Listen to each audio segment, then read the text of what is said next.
Damien savait que de nombreux médecins exerçaient sous forme de CELARL, mais il pensait que cette forme juridique était surdimensionnée pour lui.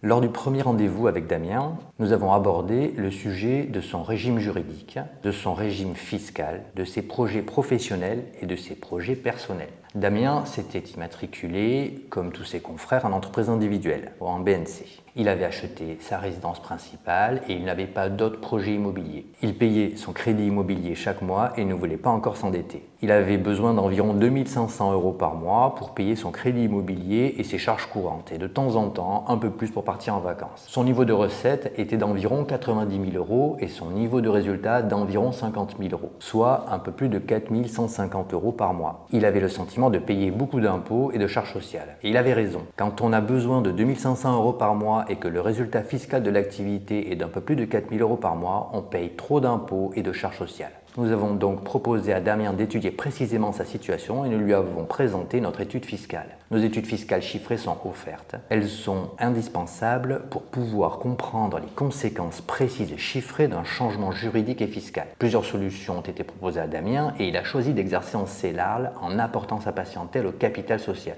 Cette modification juridique et fiscale n'a eu aucun impact sur la continuité de son activité. Mais depuis qu'il exerce en CELARL, Damien s'est versé 2 500 € par mois. Et il a fait une économie de près de 6 000 € d'impôts sur le revenu par an et de près de 7 000 € de charges sociales par an, soit au total une économie de près de 13 000 € par an, soit un peu plus de 1 000 € par mois. Et grâce à l'apport de sa patientèle au capital social de sa CELARL, il a pu se verser 5 000 € par an de dividendes très peu fiscalisés. Et ça ne s'arrête pas là.